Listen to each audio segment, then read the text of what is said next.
ദൈവമനുഷ്യന്റെ സ്നേഹഗീത അധ്യായം 54. പത്രോസിന്റെ അമ്മായി അമ്മയെ സുഖപ്പെടുത്തുന്നു.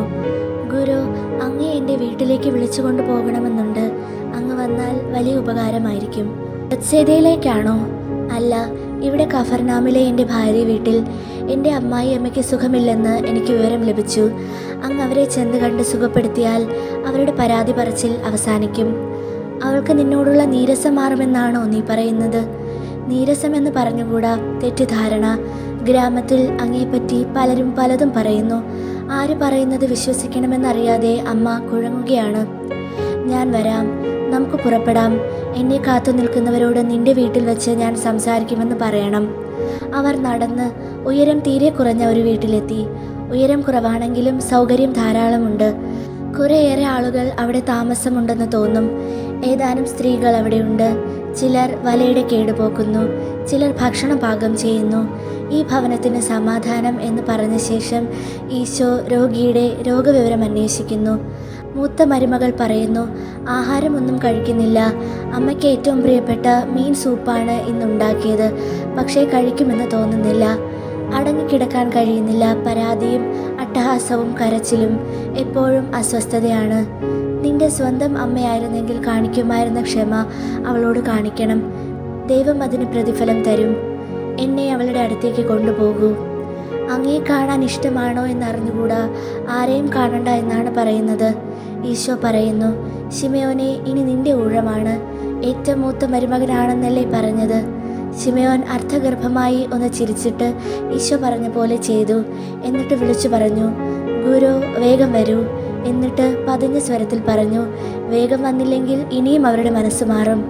ഈശോ കടന്നു ചെന്ന് അടുത്ത മുറിയുടെ വാതിൽ വിശാലമായി തുറന്നിട്ടു. പൊക്കം കുറഞ്ഞ കട്ടിലിൽ മെലിഞ്ഞ് ശോഷിച്ച ഒരു സ്ത്രീ കിടക്കുന്നു.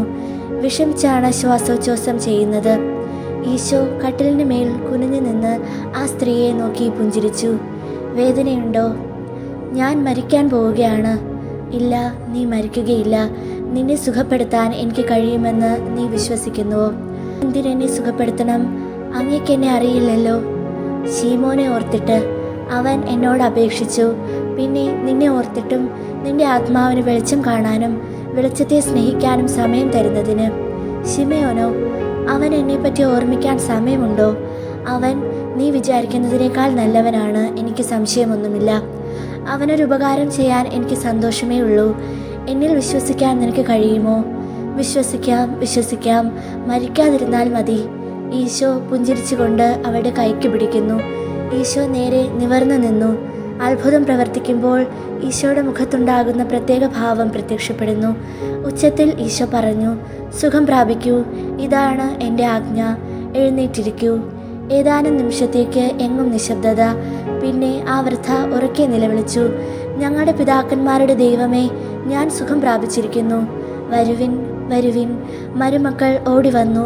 കണ്ടോ, എനിക്ക് കൈയും കാലും അനക്കാം. യാതൊരു വേദനയുമില്ല. ഞാൻ മരിക്കയില്ല. ഈശോയോട് നന്ദി പറയുന്ന ഒരു വാക്ക് പോലും പറയുന്നില്ല. ഈശോ അത് കൂട്ടാക്കുന്നില്ല. ശിമയോന് വിഷമം തോന്നി. ഈശോ അമ്മയെ സുഖപ്പെടുത്തി. ഈശോയുടെ അമ്മയ്ക്കൊന്നും പറയാനില്ലേ? ഇല്ലെന്നോ? അക്കാര്യം ഞാൻ വിട്ടുപോയി. ഗുരു, നന്ദി പ്രകാശിപ്പിക്കാൻ ഞാൻ എന്താ ചെയ്യുക? നല്ലവളായിരിക്കുക. സ്വർഗസ്ഥനായ പിതാവ് നിന്നോട് വളരെ സൗമനസ്യം കാട്ടി. നിനക്ക് വലിയ ബുദ്ധിമുട്ടില്ലെങ്കിൽ ഇന്നിവിടെ വിശ്രമിക്കാൻ അനുവദിക്കൂ. ചുറ്റുമുള്ള ഗ്രാമങ്ങളിൽ ഒരാഴ്ചയായി ഞാൻ സഞ്ചരിക്കുന്നു. ഞാൻ ക്ഷീണിതനാണ്. തീർച്ചയായും അങ്ങേക്ക് ഇഷ്ടമാണെങ്കിൽ ഇവിടെ കഴിയാം. അവളുടെ സ്വരത്തിൽ വലിയ ഉത്സാഹം കാണുന്നില്ല. ഈശോയും പത്രോസും ആൻഡ്രൂസും ജോണും ജെയിംസും അടുക്കളത്തോട്ടത്തിൽ പോയിരുന്നു. പത്രോസ് പറയുന്നു, എനിക്ക് ആകെ നാണക്കേടായി. എന്നെ അപമാനിച്ചതുപോലൊരു തോന്നൽ. ഈശോ സാരമില്ല എന്നർത്ഥത്തിൽ ആംഗ്യം കാണിച്ചു. ഉപകാരം ചെയ്തതിന് ഉടനെ നന്ദി കാട്ടണം എന്ന് തോന്നാത്തവരിൽ ഒരാൾ മാത്രമാണ് നിന്റെ അമ്മ. അത്തരം അനേകം പേർ കാണും. പക്ഷേ ആത്മാക്കൾക്ക് രക്ഷ പ്രാപിക്കാൻ അവസരമുണ്ടാക്കി കൊടുക്കുന്നു എന്നത് മാത്രമാണ് എൻ്റെ ഉദ്ദേശം. ഇതുപോലുള്ള അനുഭവം ഇതിനു മുമ്പുണ്ടായിട്ടുണ്ടോ? എവിടെ വച്ച്? പത്രോസ് ചോദിക്കുന്നു. തൽക്കാലം ഞാൻ പറയാം. വേണ്ടാത്ത ജിജ്ഞാസ എനിക്കിഷ്ടമല്ല, എങ്കിലും പറയാം. നസ്രത്തിലാണ് സംഭവം. സാറയുടെ അമ്മയെ ഓർക്കുന്നുണ്ടോ? അവൾക്ക് തീരെ സുഖമില്ലായിരുന്നു. നസ്രത്തിലെത്തിയപ്പോഴാണ് ആ വിവരം നമ്മൾ അറിയുന്നത്. സാറ കൊച്ചുകുട്ടിയാണ്. അവൾ നല്ലവളാണ്.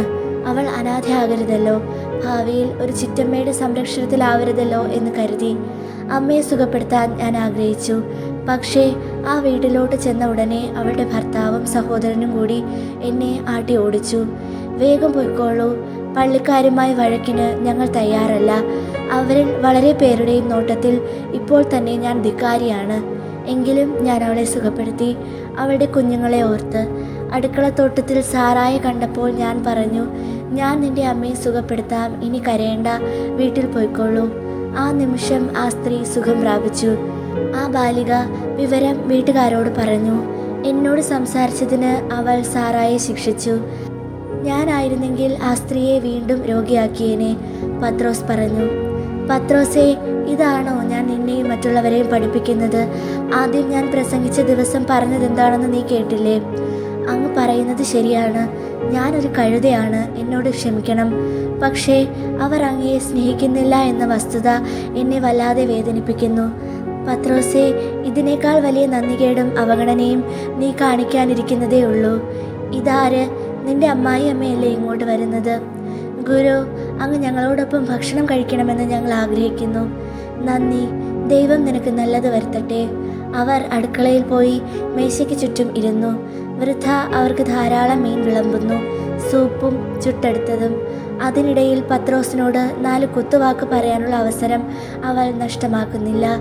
നീ ഇങ്ങനെ പ്രവാചകന്റെ സേവകനായി നടക്കാനാണ് ഭാവമെങ്കിൽ ഇങ്ങോട്ട് താമസം മാറ്റിയാൽ എൻ്റെ മകൾക്ക് ബന്ധുക്കളെങ്കിലും ചിലവിന് കൊടുത്തോളും.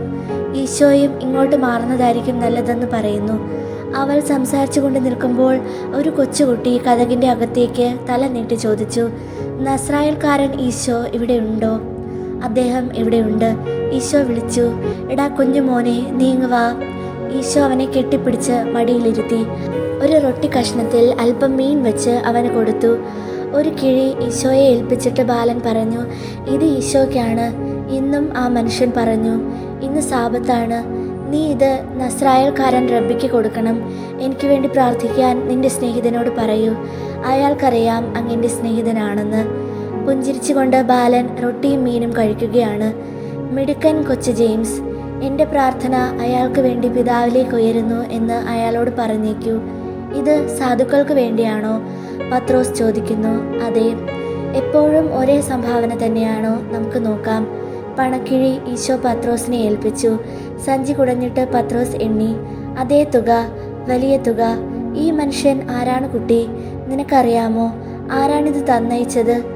പറയരുതെന്ന് എന്നോട് പറഞ്ഞിട്ടുണ്ട്. ഞാൻ പറയില്ല. എന്നെ വഴക്കു പറഞ്ഞാലും പൊക്കി പറഞ്ഞാലും അയാൾ ആരാണെന്ന് ഞാൻ വെളിപ്പെടുത്തുകയില്ല. അവൻ്റെ നാക്കു കണ്ടില്ലേ? പത്രോസേ, ആ ബാലൻ പറയുന്നത് ശരിയാണ്.